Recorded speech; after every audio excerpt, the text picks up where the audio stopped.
What would you say if I told you I found a game that's the perfect love child of Stalker, Escape from Tarkov, and Metro, but it's also a fully immersive VR experience in the likes of Pavlov and Half-Life Alyx? This game would be none other than Into the Radius. I like VR, but it's weird.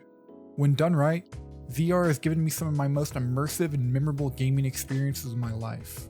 But games like that are few and far between. For every game we get like this, we get about 10 like this. Now, I love airport ground handling simulators as much as the next guy, but sometimes you just need more. I first heard about Into the Radius from one of those generic best VR games you need to play right now type lists, and it just so happened to be on sale.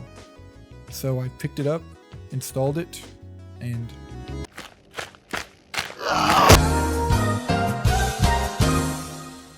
this game is the most immersive game I've ever played in my 20 years of gaming. I hate to sound turbo cringe, but whenever I put the headset on, I truly feel like I'm in the game. It's the kind of immersion that makes you forget you're standing in your room with a plastic headset on. Into the Radius is essentially a VR stalker. You play as a stalker-like character, entering and doing jobs in the anomaly zone, or in this case, the Radius. He said it! He said it! And that's pretty much it as far as plot or narrative goes.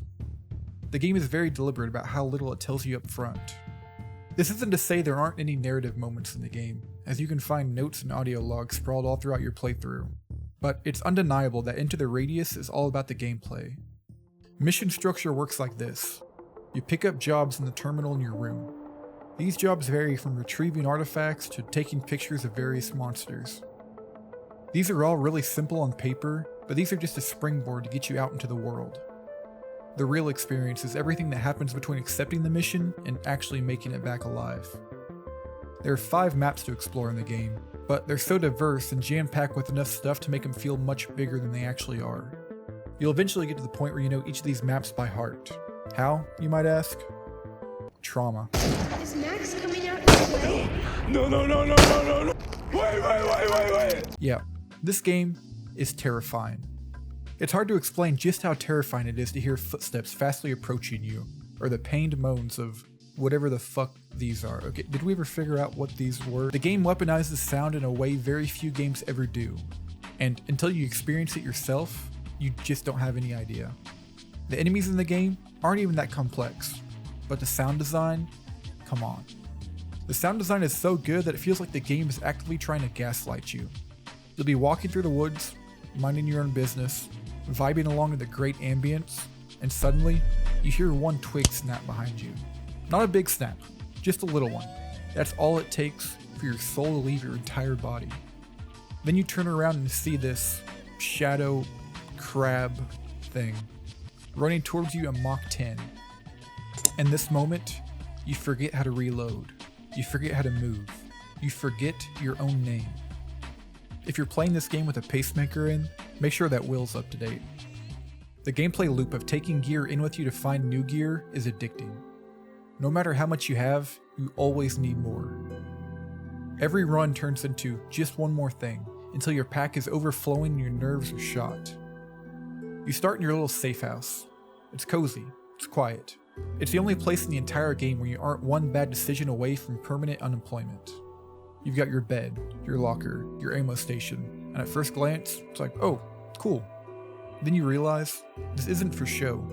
It's your responsibility to not only store your equipment properly, but to maintain it as well. This game has a really cool gun cleaning mechanic. If your gun gets dirty, it will jam, and you will probably die. So it's super important to keep up on the maintenance. I haven't changed my car's oil in 2.5 years, but my Glock is looking fit as a fiddle. Into the Radius handles inventory in a way that only this game could. You're not afforded the luxury of retreating back to an inventory screen. Oh, these are pretty nice. Want to open your inventory? Here you go. This is real-time inventory management, which can lead to your death if you're not careful. Every second you spend digging through your pack is a second you're vulnerable, and this game never lets you forget it. You have to place and organize everything with care so it's easily accessible when you really need it. Where you store your mags, meds, and weapons actually matters, and poor planning will absolutely get you killed. Finding new loot means getting low and finding room in your already full pack. This usually means making hard calls in the field, ditching something useful now for something that might save you later. Because everything is physical in VR, even simple stuff becomes stressful. Dropping a magazine, misgrabbing a healing item, fumbling with your pack in the middle of a fight can turn a bad situation into a fatal one. There's no pause, no safety net, just my pants filling with an unknown brown substance and my sleep paralysis demons come closer. Into the Radius turns inventory management into a survival skill, not a menu. And that constant, low-level stress is a huge part of why the game feels so tense, even when nothing is happening. At the end of the day, Into the Radius isn't scary because of monsters. It's scary because it makes you accountable. Every bullet you waste, every item you forget to pack, every second you spend fumbling with your inventory is a mistake the game is more than happy to punish. The game doesn't hate you, it just doesn't care about you. And that's why it works so well in VR. You're not controlling a character who made a bad decision, you're the one that made the bad decision. Into the Radius isn't for everyone. It's slow, stressful, and genuinely uncomfortable at times.